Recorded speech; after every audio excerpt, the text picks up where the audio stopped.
It's 10:01 a.m. on Monday, February 26th. I hereby call the special Board of Directors meeting to order. Would you please join me in the Pledge of Allegiance?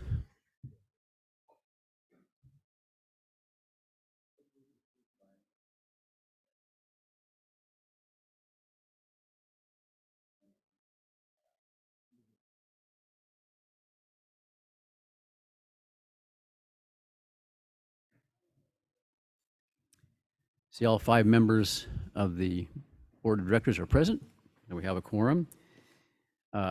Just before we move to public comment on agenda items, I think people probably know this already from the agenda, but the comment for a special meeting, first of all, is only for items that are actually on the agenda. And 2, the major item on this agenda is 3A, which is comment that's related to the strategic planning process.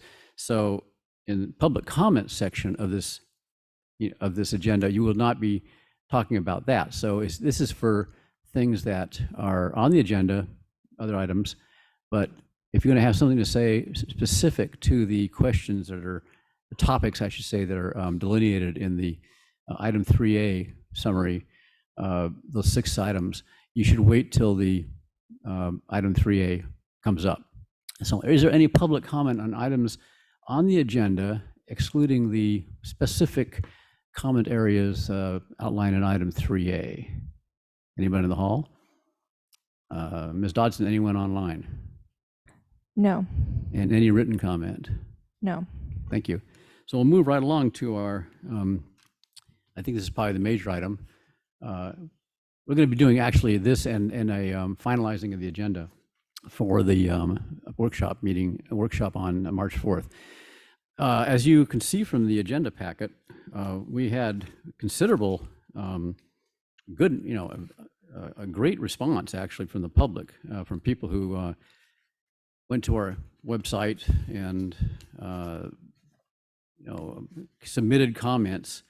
I think it's a tribute both to the interest that this community has in what we're doing and also to the staff's work and our improved communications with the public. Because this is by far the largest, in quantity and quality, the best response we've gotten prior to a strategic planning workshop, I should say. So kudos to everybody involved in this. I would say going into this agenda item, that I will welcome additional comment on these topics, and the 6 topics given in the summary are the same ones that were listed in the, I think in our invitation for comments. One is, what are the Cambria Community Services District's accomplishments since the January 31st, 2023 Strategic Planning Workshop? 2, what are the Cambria Community Services District's current internal strengths? 3, what are the Cambria Community Services District's current internal weaknesses or challenges? 4, what are the external factors / trends, e.g. Of any kind, that will have a positive impact on the Cambria Community Services District? 5, what are the external factors and trends that might have a negative impact on the Cambria Community Services District? And then sixth item is, please describe your vision of the Cambria we want future generations to inherit. Now, if you've already commented those, sent comments in, and you see your comments on the summary that we handed out, you don't really have to repeat it. However, if you haven't yet commented and you want to submit something, or you have submitted something since this agenda was put together, or if you want to comment online or in the hall here, the best way to do it, I think, in terms of organizing our time effectively, is if you have a speaker slip, for instance, put the number of the item, the discussion item that you want to comment on, or the number or description, so we'll know when to call you. Because I'm going to go down through these one through 6 and ask if there's comment on item 1, for instance, and I'll ask if there's comment on item 2. So it's good to know in advance if you're doing slips, especially which or it's not just one, you can comment on several, but which ones you want to comment on. So without further ado, I'd like to open this to comment on item 1, which is, what are the Cambria Community Services District's accomplishments since the January 31st, 2023 Strategic Planning Workshop. First, I'll ask if there are comments from anyone in present here at the Vitz Hall. Then, Ms. Dodson, anyone online? No. And anything in writing submitted on this?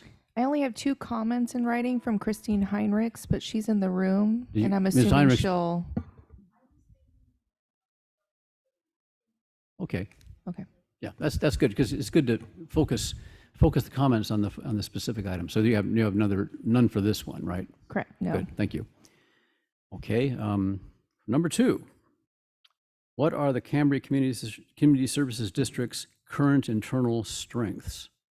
In the hall, anyone? Anybody online? No. Any in writing? No. Okay. Number 3. What are the current Cambria Community Services District's current internal weaknesses or challenges? In the hall.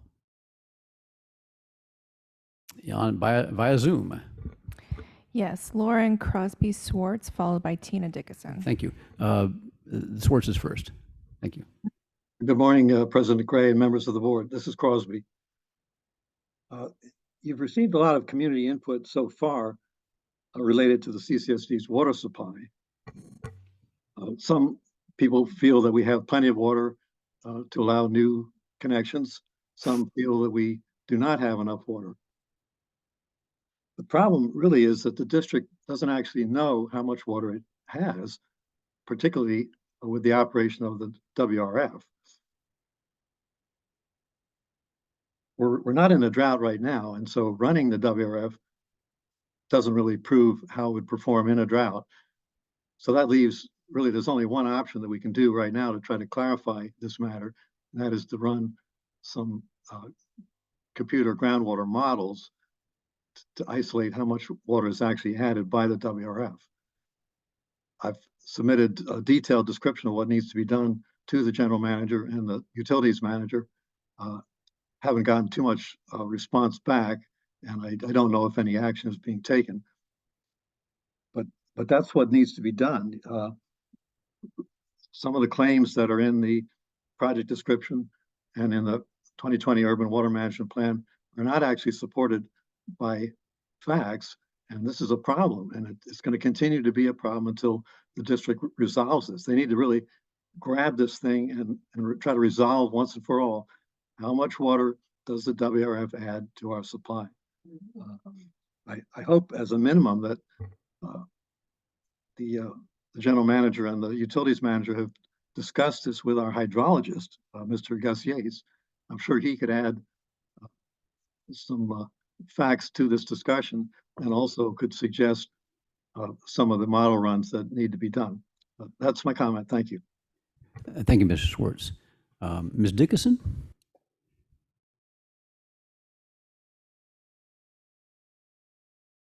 There we go. Thank you. I find that this whole strategic plan is a waste of time. I think that we have many issues facing the district, have been facing the district for a long, long time, and haven't been addressed.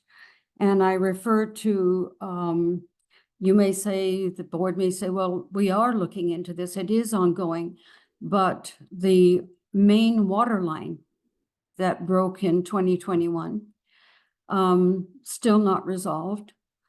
The CIPs at the wastewater treatment plant, not even started as far as I know, and the Stewart Street tank. But I see that many of the comments, and I've gone through them, are heavily weighted by folks from the water wait list. And I really take offense when I read one like this. Quote, CCSD, like most agencies, is in dire need of cash. The district gets revenue from the sale of water. While conservation is commendable, it has cut revenue. Residents refuse to have water rates increased to pay to maintain infrastructure. Nothing could be further from the truth. We have had many, many rate increases, excessive rate increases, and we still have not seen what we were told those rate increases were required for to have taken place.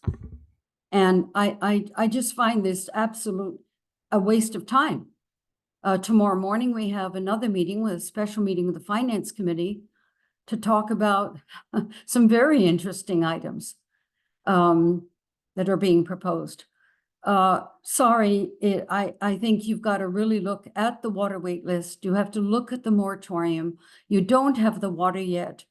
And so, you know, what is this really all about? It just seems to me like an endless game, a fruitless game of wishes that I don't see coming true. Thank you.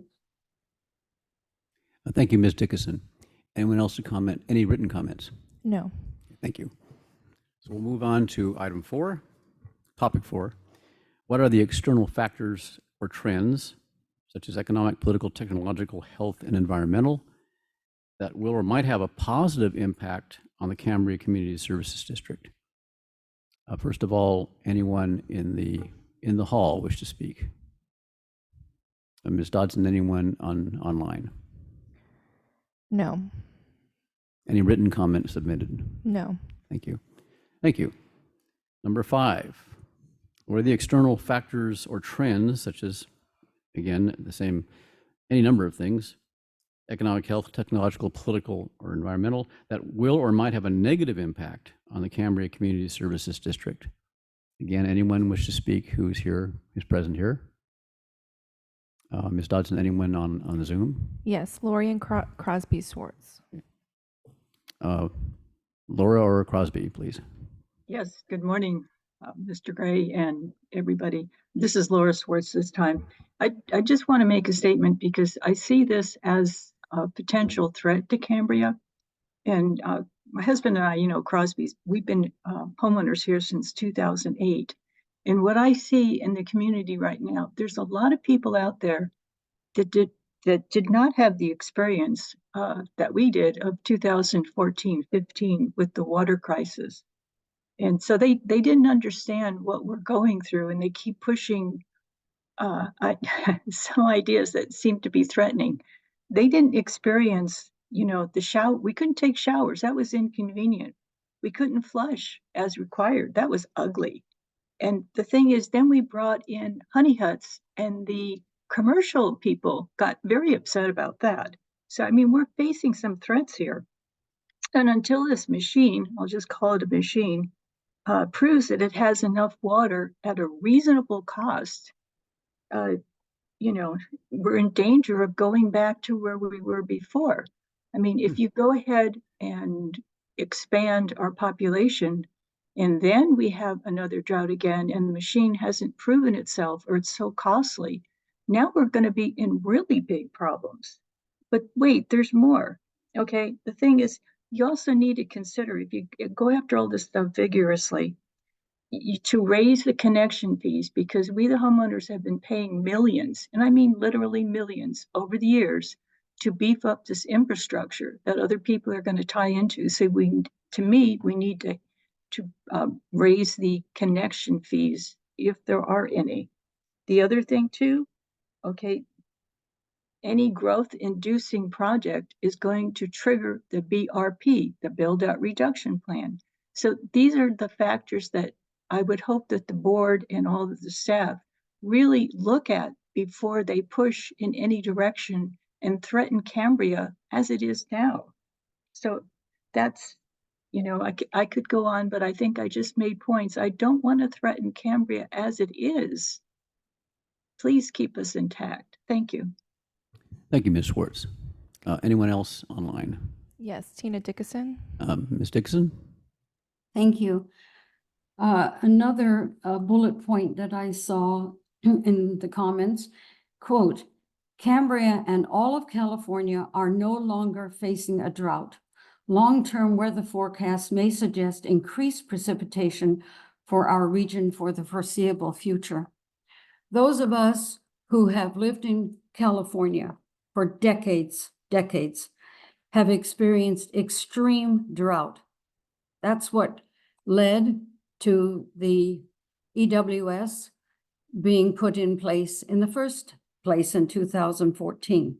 From the drought we were suffering in 2012, an extreme drought in 13, 14, into 15. And when people make comments as ridiculous as that we're no longer going to probably face another drought, are these the people that CCSD are listening to? I hope not, because while we've had 2 successive years of abundant rainfall, that's happened in the past, and we don't know what is in the future. My presentation to the district in January 2014 was for a reservoir.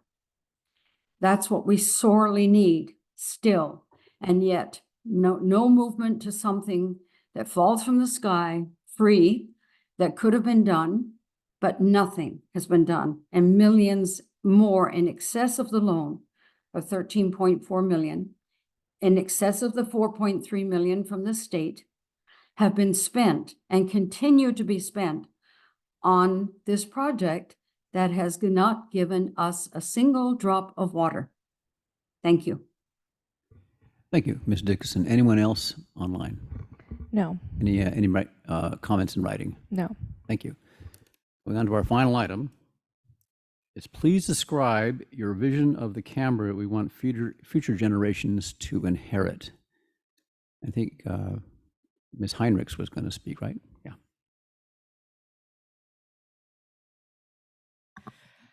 Good morning. Thank you.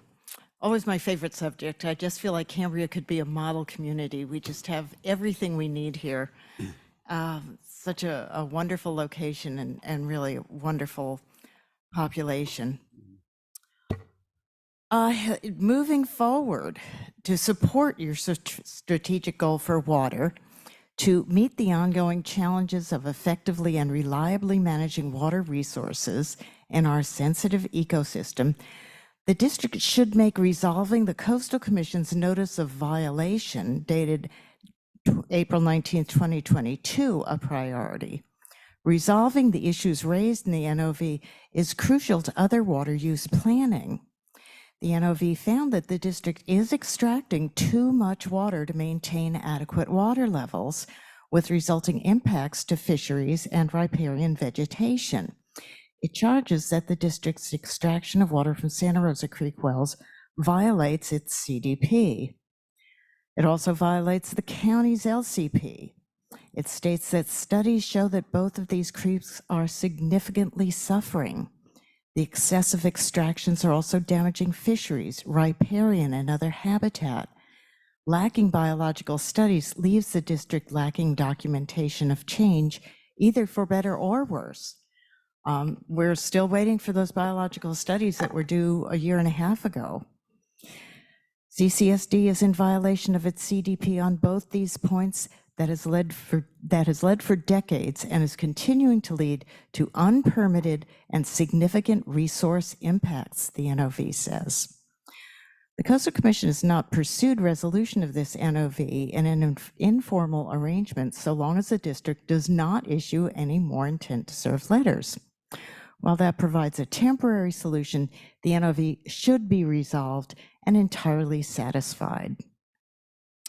They give a couple of ways to resolve it: to immediately cease from issuing any will serve letters for any new water using development, to submit a water extraction and resource protection plan to the executive director for review. That, of course, relies again on those biological studies that we don't yet have. The notice of violation can be a guide to resolving Cambria's water responsibilities to local habitat. Please include resolving it in the strategic plan. And another point, I suggest that the board add to its strategic plan disbanding the water wait list. The district should recognize its water limits and make a decision to conclude this dysfunctional creation. The board is more likely to get a favorable outcome with as little rancor and litigation as possible by Excuse me. directing this process. Excuse me, we're at 3 minutes. Oh, I'm sorry. Okay. I thought we had a little bit more in this special meeting. I'll let you, since you're the only one speaking, but Put me into Yeah. topic 5. yes. The water wait list carries a weight of suggested benefits, which creates potential cause of action legally. It's a source of lawsuits. The district has a finite amount of water. The Coastal Commission has evaluated its water resources as not quite adequate to serve current residents and commercial needs, while leaving enough in the creeks to support protected wildlife and its habitat. The district has an obligation to pursue supplemental sources of water. Its dedication to the EWS testifies that it has made these efforts, but failed to produce supplemental water to support adding connections. The community has paid millions in its search, and it has a continuing commitment of more than $1 million a year, plus payments for the EWS. Barring piping or trucking water in, the district's supply is limited to existing users. Operating the plant to reprocess wastewater may be worthwhile, but it will not provide supplemental water to support adding new connections from the water wait list. It's time to disband it and relieve the district of this source of contention. Disbanding the water wait list should be added to the district's goals. Thank you. Thank you, thank you. Anyone else wish to speak in the hall here? No. Anyone online, Ms. Dodson? Yes, Tina Dickinson. Ms. Dickinson, please. Thank you. Yes, I would say, why did people, or why have people chosen to move to Cambria? We bought a home in 1997 before the moratorium, but we had been receiving the Cambrian for a long time when we were living elsewhere before we moved here. And it was pretty clear to us that water was an issue long before the moratorium was declared. And so I don't really have much sympathy, if any sympathy, for those who continue to explain why they feel they have a right to be here because they're on the water wait list. Many of them, some of them, came onto that list after 2001. So that doesn't make sense to me. Also, we live in a small town, a single lane highway, Highway 1. We do not have the infrastructure for more traffic. It's already congested. The tourism alone has impacted our town. I'm all for businesses doing well, but the impact on traffic because of the numerous events that take place is another reason why I do not believe there should be more development. Also, the district used to have a permit for 1,230 acre feet from the Sensimian Aquifer. That was reduced to 799 because the district failed to apply for its license, its permit in a timely manner. And so it was the State Water Board gave them the permit for what they had put to beneficial use. So how this town really expects to grow from the WRF, whose whatever water is produced from that is included in the 799 acre feet a year. So I think the board needs to take a serious look at what they need to do in order to take care of the folks who are in unlock on the water wait list and how to resolve that. Because the water right now simply isn't what we can take from the aquifer. It isn't something that's going to be doable. So thank you for letting me comment. Thank you very much. Ms. Dawson, anyone else? No, Okay. Any written comments submitted? no. Thank you. Well, thanks to everyone who commented today and commented prior to today. The input has been very, very thoughtful and extensive and very important for us to go through. You may notice that there's also a list of comments that was included, supplemental list that was given out with comments along on the same topics from participants in the workshop, which is the participants include the board members and certain staff members, major staff members. That's going in, everything is going to go into the hopper essentially in the workshop next week. So the comments from the public, comments from the participants will all be part of the process. I want to moving on, actually, that's a good segue. Moving on to item 3B, which is the discussion and consideration of the agenda and preparations for the March 4th 2024 Strategic Planning Workshop.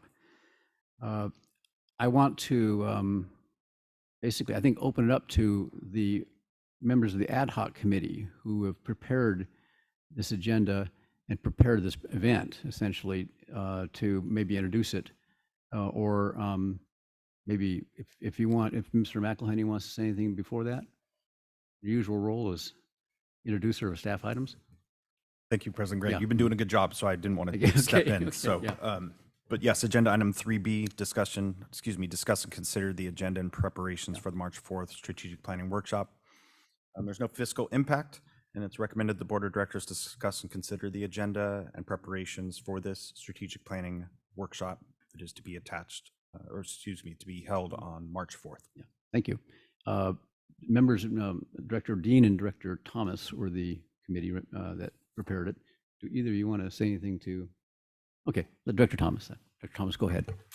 Thank you, President Gray, and thank you, Director Dean. And in a moment, I'm going to suggest that Dick Clark have an opportunity to come to the podium and give the participants some perspective as our facilitator. But I just wanted to emphasize all of the input we've gathered. If you think about traditional strategic planning processes, you do as thorough a job as you can, due diligence, understanding the current state. And that's all the data that we've gathered up to this point, of course, with the exception of input for the vision. And most strategic planning processes, create, you start with a good understanding of where we're at now, look at where we want to be, what's the vision of the future, what do we want to accomplish, and then that next segment is how do we get there? And the how do we get there is the nuts and bolts of the strategic plan. That's where the goals and objectives come in. So next week, the first, if you look at the first, all the way down through topic 9, the expectation is that that'll sail along fairly quickly because at this point, we've got all this input. We understand the current state. Not much expectation that it's going to take a long time to high grade to any sense the strengths, weaknesses, and external factors. We've already done our homework on that.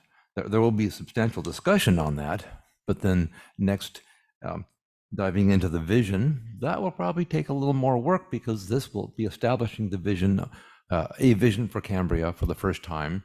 And there are, in the packet, we've got, I guess the process was we got all of the input, dozens of comments, and again, thank you. We got close to 200 comments total that Director Dean and I organized, and lots of comments on the vision.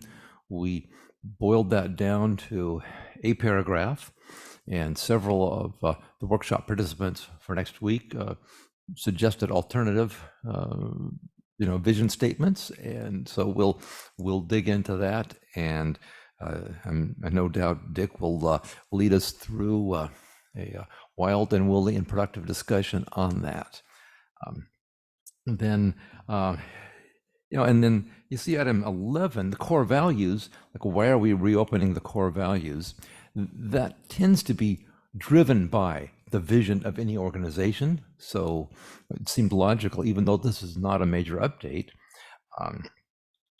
that if we're establishing a vision, let's take a look at the core values, and are there any missing that would drive our district behavior towards that?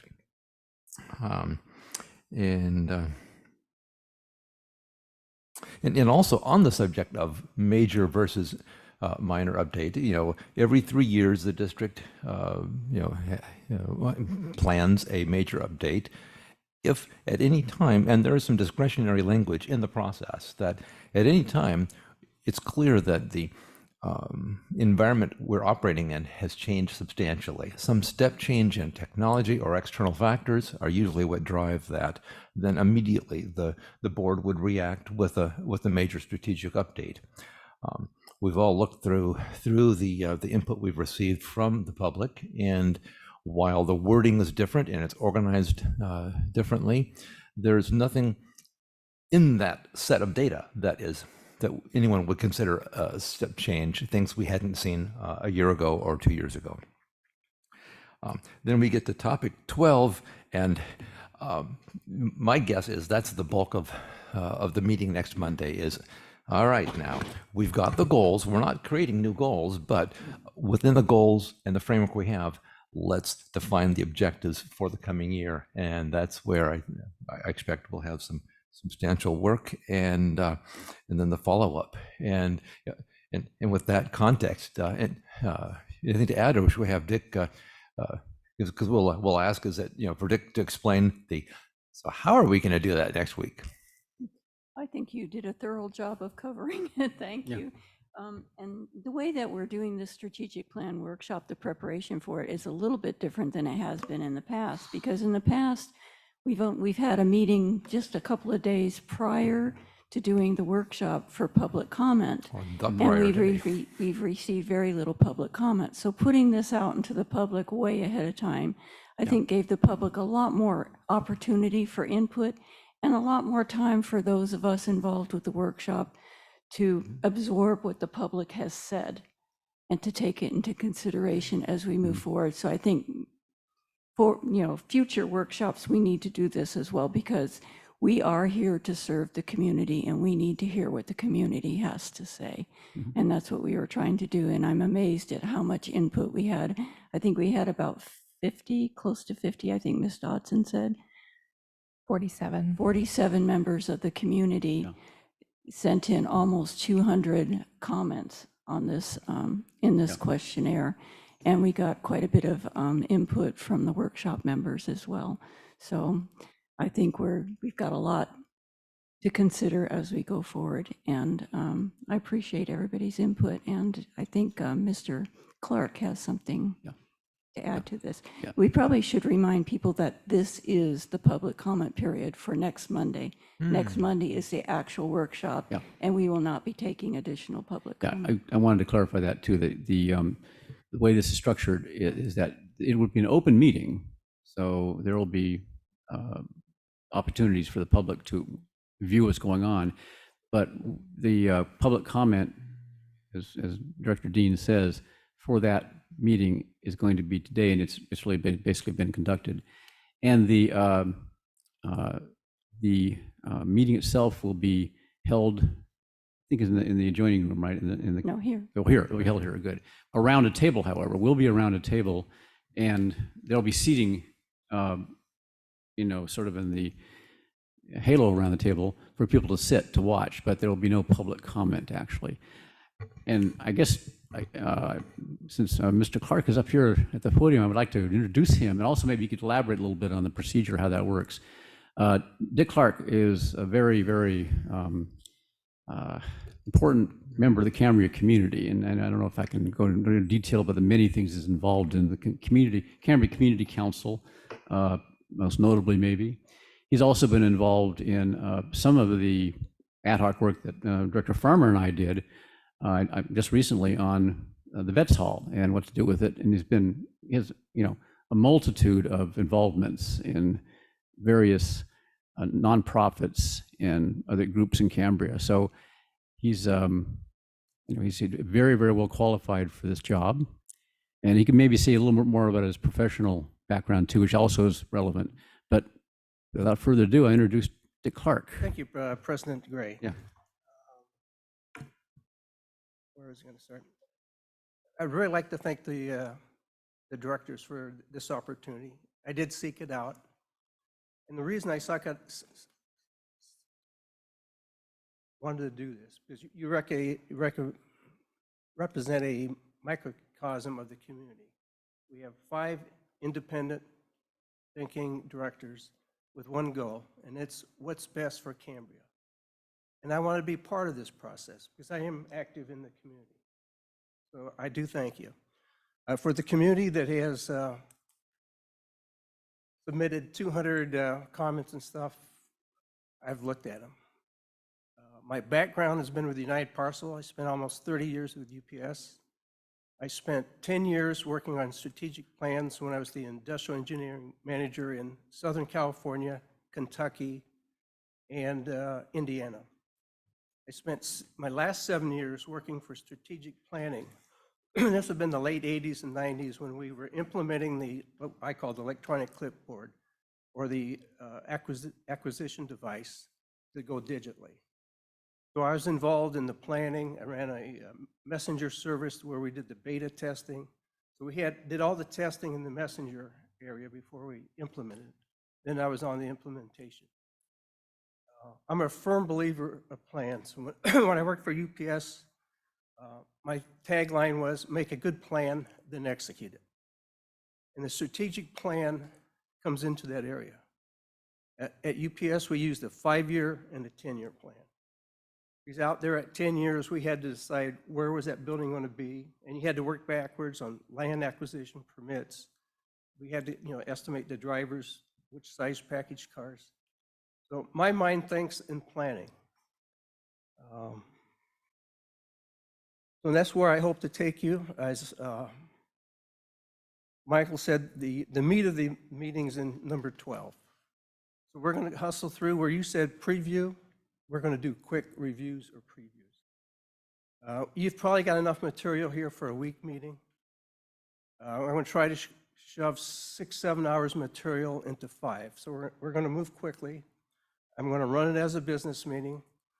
There's not going to be any of the fancy stuff of breakout groups, of developing relationships. There's going to be no breakout groups. We're just going to do it as a group to save that time.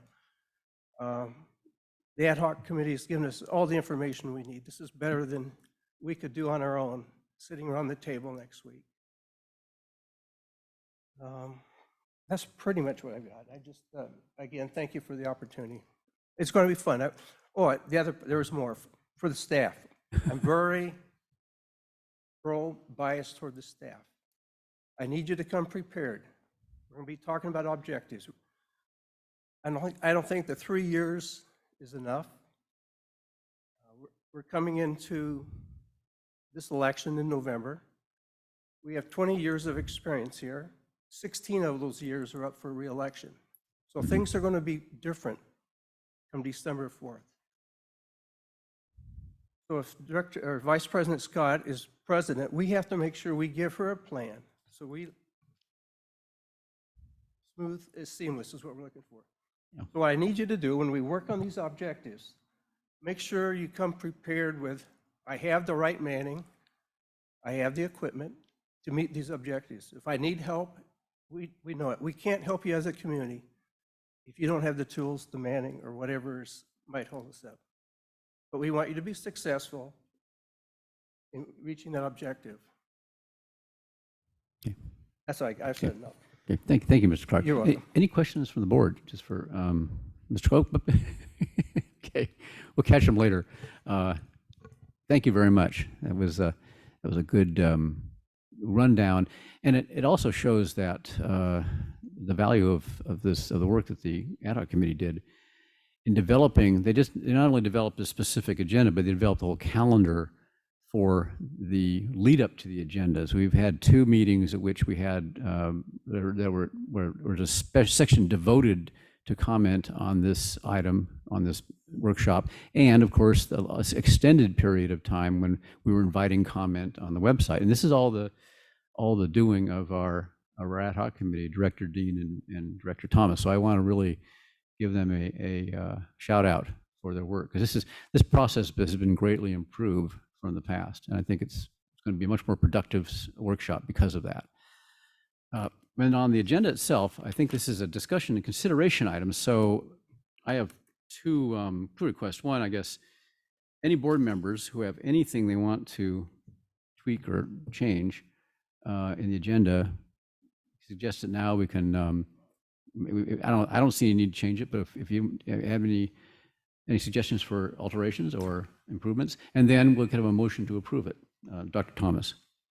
Well, I just wanted to add, so as we, as directors prepare for the coming week, we read through it all again with the question in mind, what objectives do we need to add to the goals we have to resolve the external threats, to resolve the weaknesses, and to reach the vision, and as well to leverage the strengths and the external, tailwinds, if you will. But primarily, we're looking at what are the weaknesses we need to overcome, what are the external threats we, and what it is we're going to do. So, we become prepared with specific objectives that we'll want to offer. Thank you. Any other comments? Yes. Vice President Scott. Yes. Thank you. Thank you, Mr. President. I do want to say I have not met Mr. Clark. I am impressed with your experience, and I look forward to working with you in a week. Bye-bye. Thank you. Any other comments or Director Farmer? Yes, thank you, President Gray. I just want to make a couple of comments, and hopefully I can remember them because they just went from one ear to the other. First, I want to remark on Mr. Clark. President Gray referenced the fact that Dick is involved in, many various causes, I guess you would say, in the community, not just the Cambria Community Council, but he's been extremely active in how the historical museum functions. And you see him there working outside, doing things inside with the board and everything. So I just wanted to add that because the museum is an important part of the community. And also with regard to the amount of feedback that we receive from members of the community, which is far greater than has ever happened before.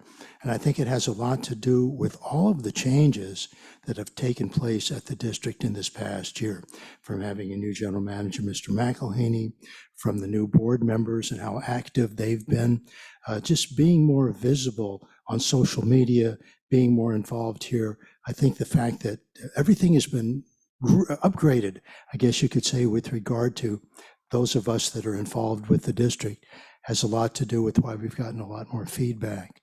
And so I just wanted to put that out there because I know some folks feel, a bit negative about the district, how much we're not accomplishing, the challenges that we're not facing and that type of thing.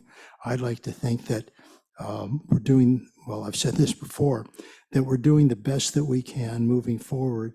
And as I've mentioned in the past, having been on the board now almost 8 years, and that's kind of frightening, and having lived here 37 years, that this is by far the best that this district has ever functioned. We have a number of challenges on the horizon that we need to deal with, but if we've ever had a group of people that are capable of doing that, this is that group. And I just wanted to mention that. Thank you. Thank you, Director Farmer. Any other comments? Dr. Dean. I'd like to agree with Director Farmer about this. I think this is the best board and staff that we have had in a long time. We all work very well together, and I feel like we've accomplished a lot in the time we've been on the board, and especially since we hired General Manager McElhaney and made all these different changes in our management staff. Yeah. I think we're functioning very well. I would also like to say that when Directors Thomas and I met with Mr. Clark to discuss being the facilitator, that we were both very impressed with all that he had to say about how he felt the strategic planning workshop should be conducted, and that we should do it in a very business-like manner. And he's had so much experience with doing this. I think this is going to be one of the best strategic planning workshops we've ever had. And I really do appreciate him volunteering to help us. And if no one else has any comments, I'd like to make a motion. Please go ahead. To approve the agenda and preparations for the March 4th, 2024 Strategic Planning Workshop. I have a second. Second. Yeah. It's been moved by Director Dean, seconded by Vice President Scott, that this board adopt or approve the agenda and preparations for the March 4th, 2024 Strategic Planning Workshop. Could I have a roll call, please? Director Dean? Aye. Vice President Scott? Aye. Director Thomas? Aye. Director Farmer? Aye. President Gray? Aye. Moving along to the final item, which is essentially the making the adjournment official. I don't know if there's any need for an actual comments, because all the items basically that we've discussed are sort of incorporated into this summary. I would just say that I appreciate everybody coming today to who wanted to comment, and I appreciate all the comments, all the input that we've been receiving from the public. And also, I want to appreciate, state my appreciation to the ad hoc committee for developing this highly effective schedule leading up to the workshop. And as we said in the prior discussion, this meeting that we're adjourning to will be not a closed meeting. It'll be a public meeting, and it'll be open to public to observe. There will be no public comment, but of course, it's going to be something that we'll be doing in front of everybody. So, you'll know what's going on, and hopefully that you'll be pleased with the result. So I guess in terms of how to do this formally, I guess I just simply adjourn the meeting to March 4th. Or, but yeah, Mr. Hirsch, thank you. I was going to ask you. There should be a motion and a vote on adjourning the meeting to the March 4th date at 9 in the morning. Okay. So be it. So the record is clear. Okay. So yeah, for the record, I'd like a motion on the adjournment to March 4th at 9 a.m. I would be delighted to move that we adjourn this meeting to Monday, March 4th, 2024 at 9:00 a.m., where the board will hold an adjourned special meeting to facilitate the strategic planning workshop. I'll second. Been moved by Director Thomas and seconded by Director Dean that we adjourn at this time to Monday, March 4th, 2024 at 9 a.m. in the same location to hold an adjourned special meeting to facilitate a workshop to update the Cambria Community Services District Strategic Plan and set a date for the next strategic planning workshop. Can I have a roll call, please? Director Thomas? Aye. Director Dean? Aye. Director Farmer? Aye. Vice President Scott? Aye. President Gray? Aye. Meeting is hereby adjourned. Thank you.